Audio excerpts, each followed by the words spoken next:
Welcome to the story room. I have a terrifying tale for you called A Child's Nightmare. Somewhere in Columbus, Ohio, there lived a young boy. Josh was always a normal child, always doing normal things. At least, that's what it looked like from the outside. Inside, Josh always felt alone. His father was a drug addict, and his mother not too bright.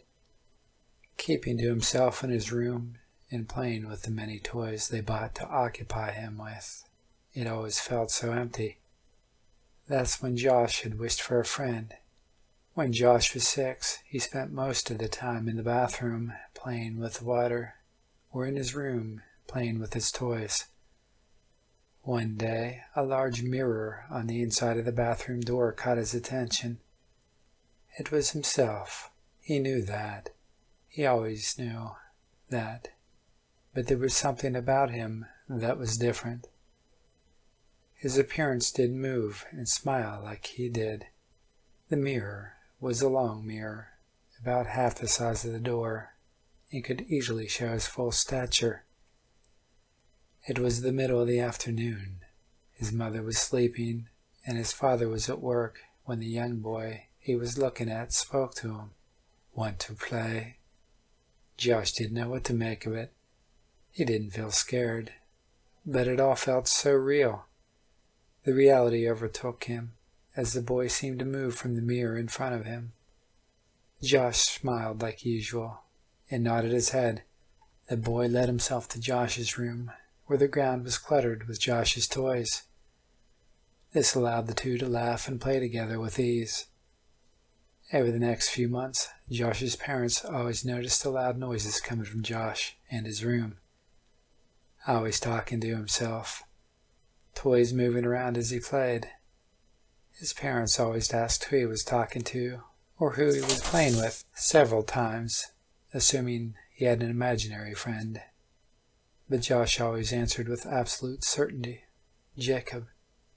Over the next 2 years, Josh had been focusing more on cartoons and real-life friends than playing with Jacob. Sometimes, when Josh wasn't home, his mother could hear toys dropping upstairs. Jacob didn't appear too often, but there was always a sign that he was there, and Josh was beginning to fear his room. Josh was afraid of even being near upstairs if he was alone. When Josh turned 9, a lot of things were going wrong. He was beginning to feel others' emotions easily. However, it wasn't like empathy. It was more like feeling sympathy and sorrow. Josh was already showing signs of anxiety because of his fears, and now this new turn was worrying everyone around him. No one believed he had a friend in his own room. Although his father didn't believe him, his father could sense the adamant fear within Josh's eyes whenever he was forced to go to his room alone. Over this year, Josh had forced himself to sleep in the living room.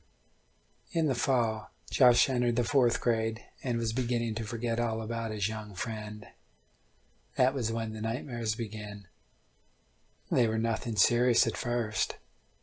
Things disappearing, his pets dying, his friends leaving. Things that one day did happen, and not too far-fetched either. But not in the way they were shown. His dreams were over-exaggerated, a lot more gory and frightening for a child his age to even think up. But he kept their existence to himself. Weeks passed, and the dreams got more intense as his birthday passed. The next year coming around, and everything went by normally. In March, the dreams began again, except this time it showed his father, someone breaking in and killing him, repeatedly mutilating his body until there was nothing left. The next day, his mother and father got into a large fight, but nothing too different. There was just so much negative energy in the air.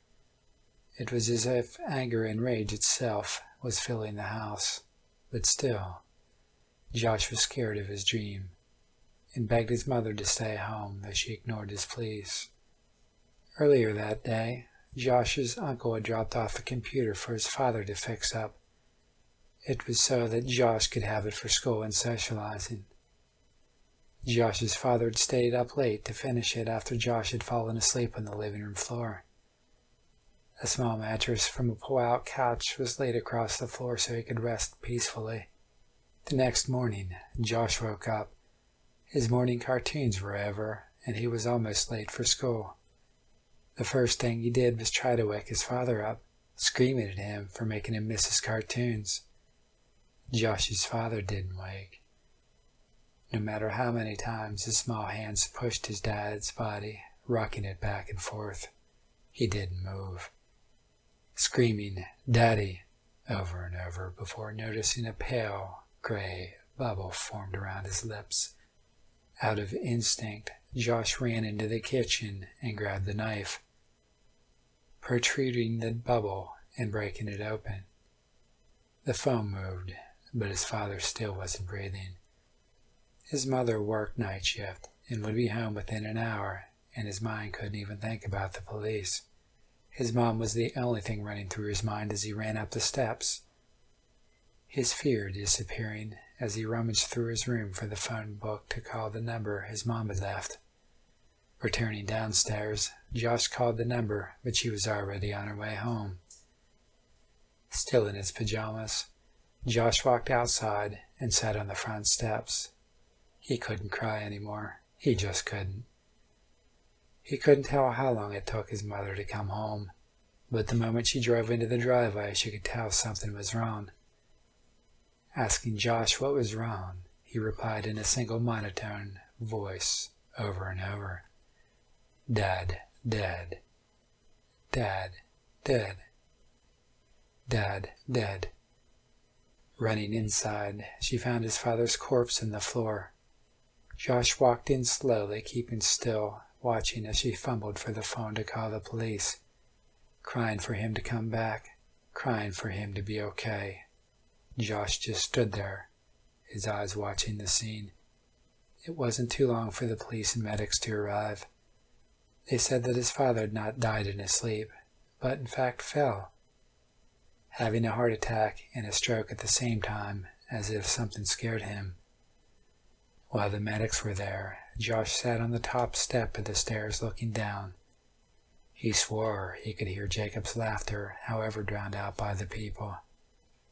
As the medics left, one thing bore into Josh's mind as the medic spoke aloud enough so that he could hear. If your son knew CPR, he could have saved his life. Depression took hold of Josh from that point on, things leaving and dying around him, disappearing.